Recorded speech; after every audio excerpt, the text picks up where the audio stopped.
Hi guys, this is Young Neil from Advanced Property Strategies and welcome back today to my podcast. I've got one of our superstar property clients, Lindsay Fredericks from Canberra. How you going, buddy? Good, how are you?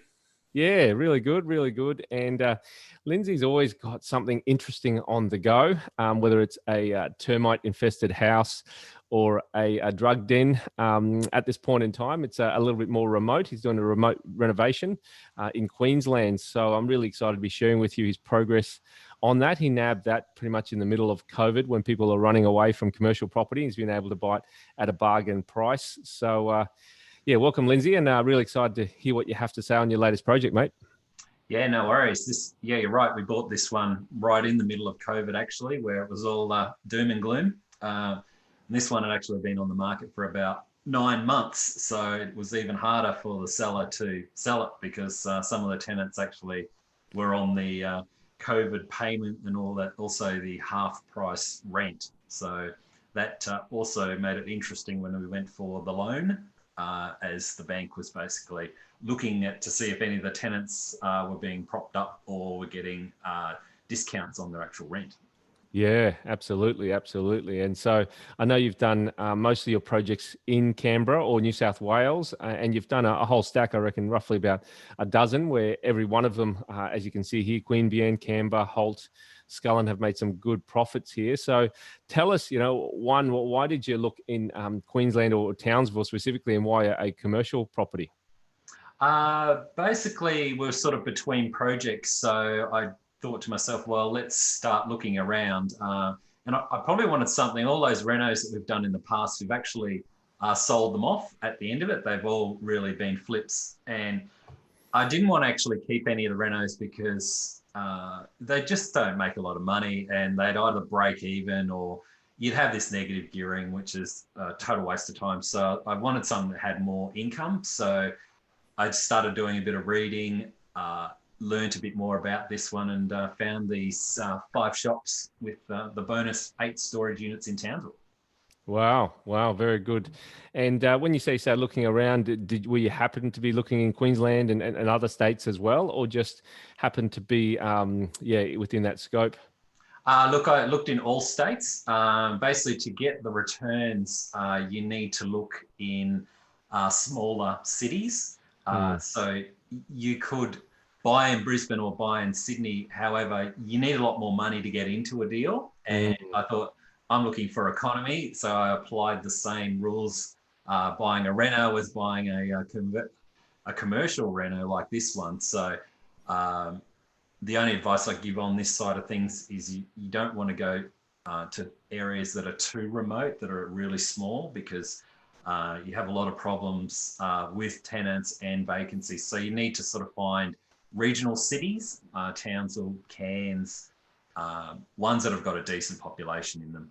Yeah, for sure. I think that's one of the keys, whether you do property renovations or buy and hold or any kind of property, right? You need a population to be able to rent it, be a tenant, be a landlord, whatever situation. So Yeah. very interesting, mate. So let's go through this and see what you've done here. But I suppose the other comments you made before was that with your previous renos, you were doing buy, reno, sell. So essentially, they weren't really fit from a rental perspective to make it worthwhile to hold. So it seems that this one here, as the listeners will see and hear, that it's very worthwhile and you're propping up the rents. So let's go into it. Yeah. So as I said, we look for something that's got renovation potential. So this one had been untouched for years. So the owner basically was happy just to get an income from the tenancies. They'd owned it outright for years. It was in a super fund, so they were cashing out.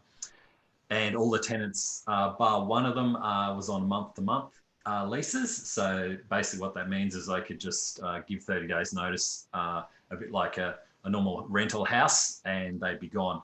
So yeah, again, on the market for 9 months, so ideal to purchase. Yes, this is the other part of it, month to month, and then the other, all the rents are half the price, so even better. Yeah, so they were really under rented. That's what you're saying. Yeah, that's right. So all the figures presented to you initially are even okay as it is now. It's okay. It would have made money. It would have paid the mortgage. So didn't you could have just bought it and left it as is if you wanted to. However, we look for things that have got a lot of upside. Yeah. So why do you think the previous owner, being half market rent, why didn't the previous owner, go in and change the tenancies and spend 50, 100 grand to potentially increase or double the rent, you think? I suspect it was, since it was in a self-managed super fund, I think that they were basically just coming up to a point in time where they were retiring. So just decided to go, okay, well, and I'm not sure exactly what the retirement age is nowadays, 60 something. Yeah, it keeps changing, doesn't it? Yeah, so they probably thought, look, I'm just going to retire and give it to someone else and let them worry about it. Yeah, it seems that's the way, because we always talk about motivated sellers, right? Motivated sellers, and people's motivations come in all different shapes and sizes. Sometimes it's all too hard, or they're running out of money, and I know you bought property off people who've been bankrupt or just lost money in businesses in the past. Yeah. In this instance, it's just it became too hard, and they just wanted to get out, and they didn't want to inject any more capital, right?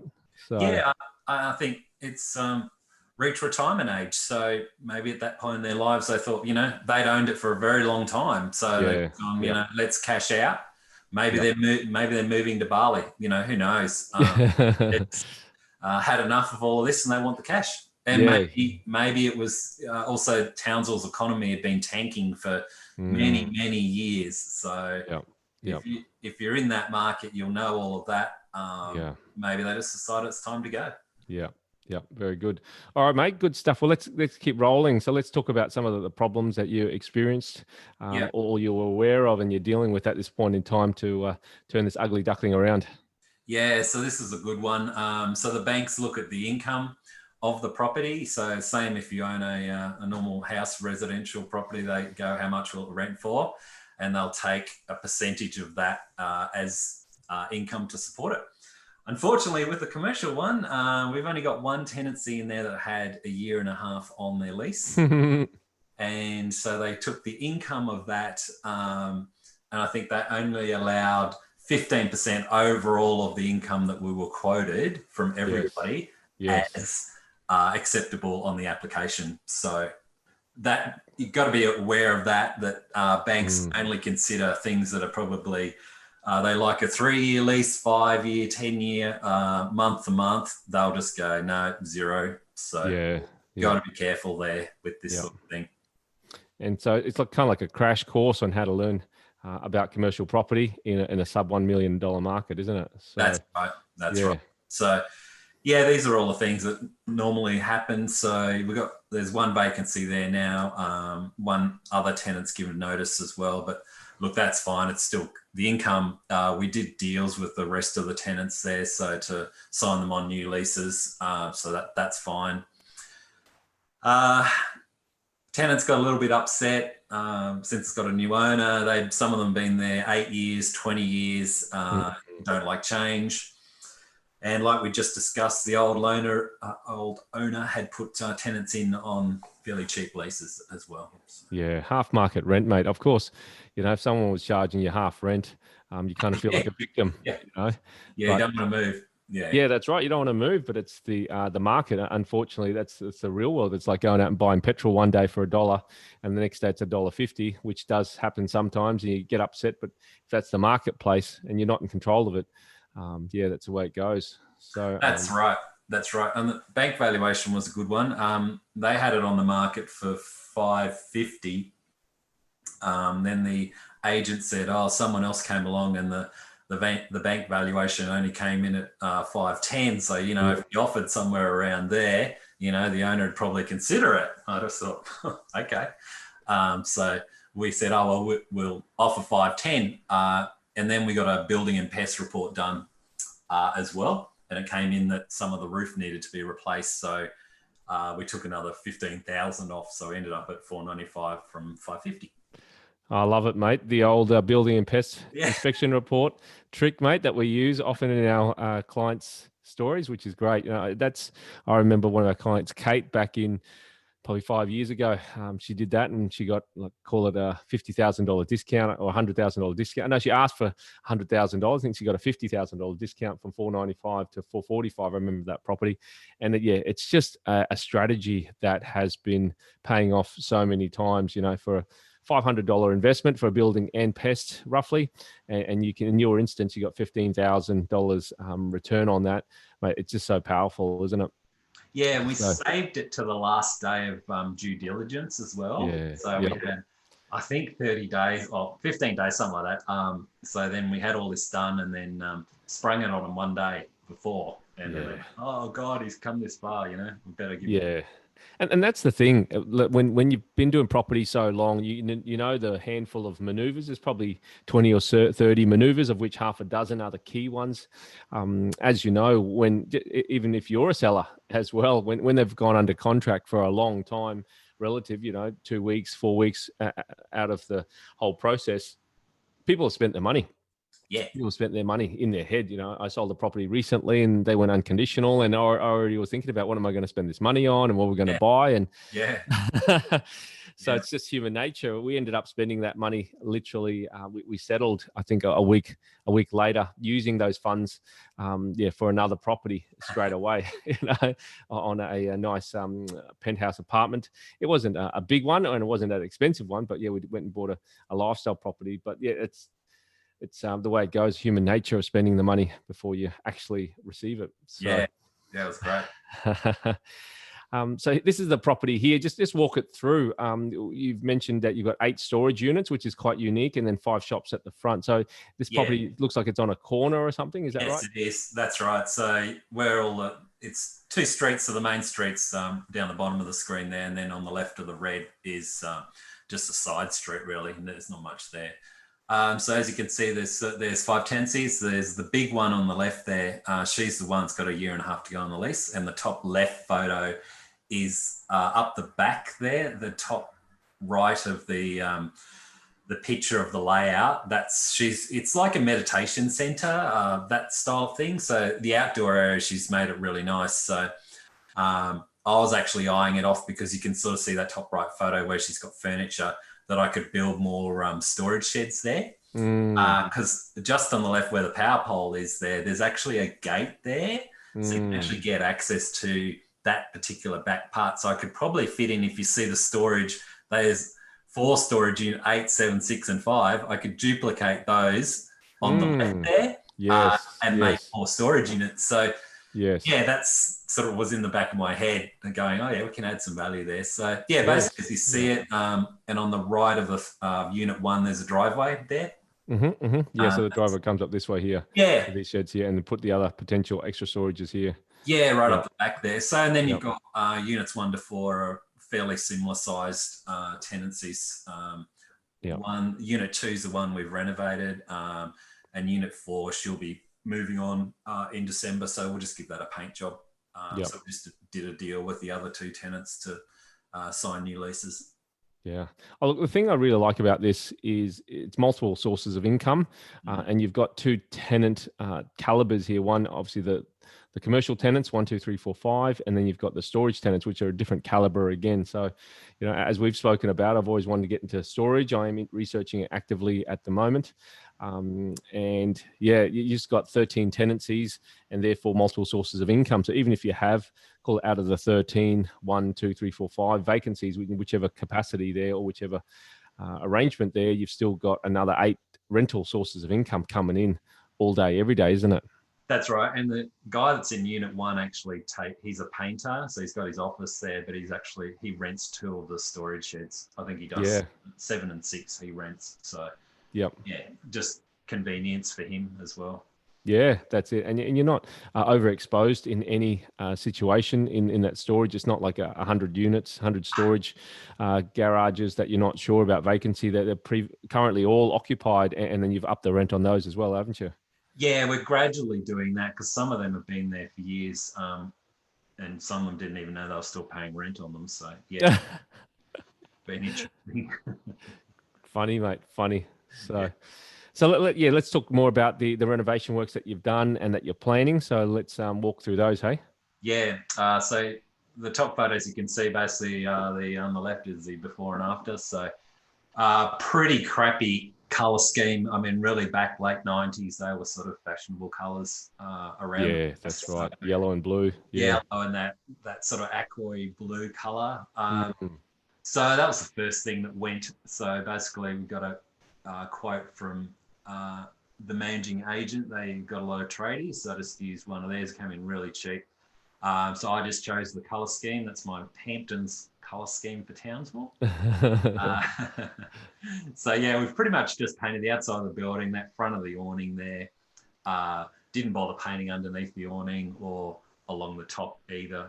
Just left all of that. So we're also applying to council as well to try and get a new pavement out the front there because the bitumen is a shocker. So that's in with the council at the moment. We're just going to try our luck with that one. So there's a number of problems there. So I thought, oh, well, I'll give it a go.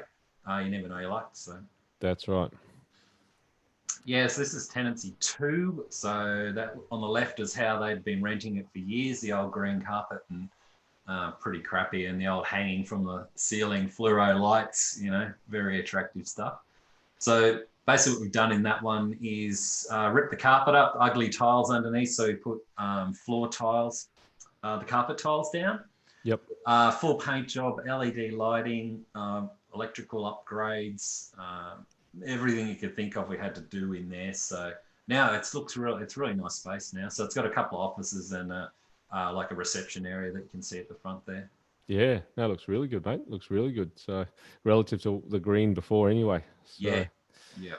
Cool. So let's walk us through the numbers, mate. This is where it gets exciting. So run us through, what cost you so far. Yeah, so we've talked about the purchase price there. Pretty standard stuff, legal reno.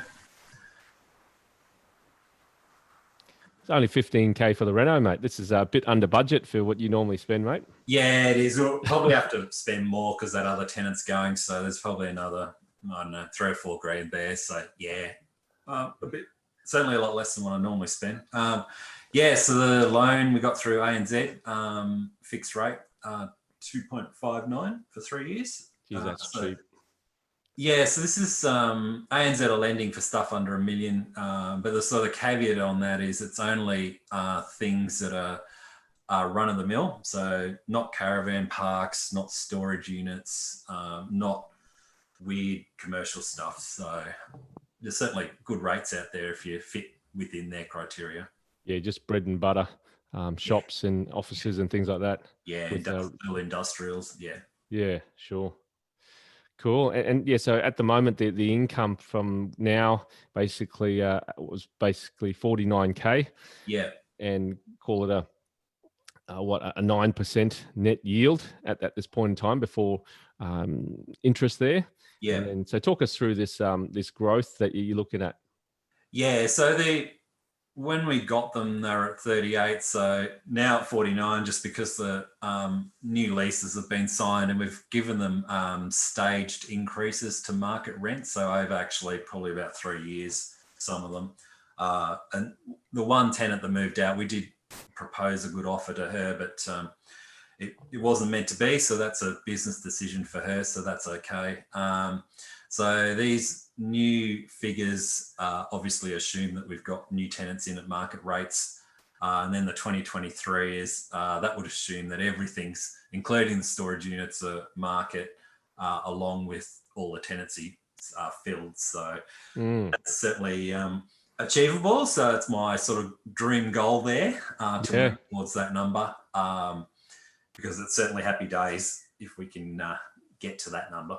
Yeah, that's it. And it's not just the yields that have increased. Obviously, commercial property with people, if they understand that when the rents go up, the equity value or the commercial value of the property itself goes up. So, if you look at the basic yield of 38 grand to the 495, that's roughly, call it 7.5%, maybe 8% at purchase there. Yeah. And then you've gone to 9% roughly there, 11% there, and 15% plus, if not more, depending on how much you spend on the reno, right? So, It's really good how it's all worked out in the old commercial because, you sell something, they call it the cap rate, which is sort of, what what you'd expect to get back on your money, really. So like you said, yeah, it's about regional stuff is around that 8 and 9.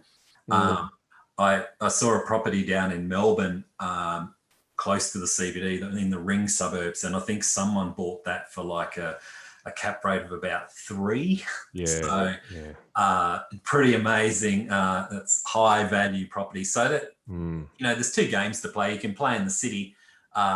You need more money, and people will spend a lot more to get that income. However, out in the regions, you can pick something up at 9% quite happily. And then in the future, I could go 2023, sell it at 9%. Yeah. You'd probably be over the $1 million mark. So yeah, that's right. Because the rents have gone up. So yeah, it's very different.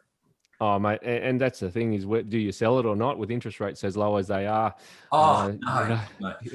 It's just, I've sold everything in the past, but this one's just too good to sell. You just keep it for the income. I mean, if you got somewhere in the middle of 64 and 94, maybe you got 75. I mean, you don't have to do anything. Yeah, that's right. And over time, if you pay that off, which isn't even a big loan, right? No. Let's say it's 80 grand, net passive income, debt free, mate. You buy a few of those, 3 or 4 of those, mate, and you're set up. So, well, that's the other thing too. That's how they do it. It's basically just get the income up and then get the property revalued by the bank, and then use the money to continue on to the next one. Yeah, exactly. So, so before we start to wrap up, I suppose you've been doing the programs with me for a few years now, and various mentoring programs and diamond mentoring programs. Well, what do you think, that the key things that you've gotten out of the training that added value to you personally in your ongoing renovations and buy and sells, as well as this project here? There's a few things there. I mean, certainly the networking side of it is good, particularly on the reno side for me. Just talking to other people in the group that do it, which is quite good. And I have a one-on-one call each week with one of the guys up there to talk. We just talk reno for an hour and a half and other stuff that's going on, which is good. And I think the other side of it is, like, you could certainly learn property, no worries. I mean, that's easy really, but it's more learning about yourself and what holds you back, and understanding how other people work. So it's all that side of it as well. I think, property seminars, you could really go along and, but would you do something? So it's learning the other side of it as well, as to, what makes people tick, and particularly what makes yourself tick as well. Yeah, look, I think that's a big part of my training that people don't understand, or that they just aren't aware of, is self-awareness, and being able to read people, being able to communicate with people. I know your previous 3 deals were no money down, and that's a huge breakthrough for you, doing no money down deals and getting investors. So share us a little bit about that, mate, and the breakthroughs that for yourself. Yeah, that was certainly a learning experience, that one. So it's just, the old using other people's money. So it's also just learning about managing timeframes as well. So just to make sure things don't blow out, but sometimes through no fault of your own, they do. And one of the ones we went through recently that we'd sold, we actually sold it sort of really around April. So right bang in the middle of COVID. So luckily there was enough money to in that we could sort of scrape out the other side with, a skinny profit. But that's just how it goes. And using other people's money is just really about timeframes and relationships, and just making sure the product hits the market and suits the market and sells. Yeah, absolutely. I think, like you said, even though it's a skinny margin, mate, in the middle of COVID, people were panicking all around the world, not just in Australia or Queensland or ACT. Everybody was panicking, and unless you had a crystal ball, which no one knew what was going to happen, it was. I think it was a good time to exit, albeit the market's recovered quite strongly, but you just don't know what's on the other side of the abyss. That's right. And our goal was basically to sell, no matter what, pretty much. We were not in the game to be holding these, not in the game to be renting them. So it was just, we've got to exit this stuff, because you've got investors' money, and every month that bites into the profit. So you've got to go. Yeah, no, exactly.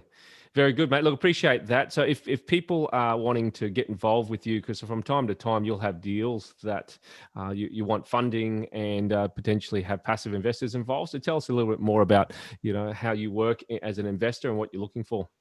Yeah, basically just it's for someone that wants a sort of a hands-off investment. And we've used investors for pretty much every one of the deals we've done, even the that commercial property ones are sort of no money down as well. So, and timeframes vary from, some of them are relatively short, 3 to 6 months. So generally the money's back in your hands in that timeframe. And as you know, the interest rates dropped yesterday. So it's certainly a far more attractive return than getting, what is it now, 0.5 of 1% in the bank or something. Yeah. Oh, it's crazy. It's crazy, mate. Yeah. If that doesn't simulate the economy, I don't know what will. Oh, that's right. Yeah. But anyway, I've got my opinions about the Reserve Bank, but that's for another time. And so, guys, if you're wanting to connect with Lindsay, here is details here. He also has a Instagram page, We Love Renovating, as well as a Facebook page as well. And you can catch up with his projects. He does a regular posts there. So thanks again, mate. Appreciate your time and look forward to catching up with another time. Hey. Yeah, no worries. Thank you. Cheers. Good on you. So, guys, that was Lindsay Fredericks from ACT talking about his Queensland reno. He does have another reno in ACT he's working on at the moment. Maybe in the next few months we'll do an interview on that one and give you an update on that one post-COVID, now that hopefully we're on the other side of lockdown and we've been out for a few months now. So it's exciting times to see that people are back in the game. There have been some huge bargains being snagged during COVID. So I'm looking forward to sharing with you more stories about that. And what's possible. And you make your money when you buy. Either way, you make your money when you buy, and that's what Lindsay's done here. So we're going to finish up there.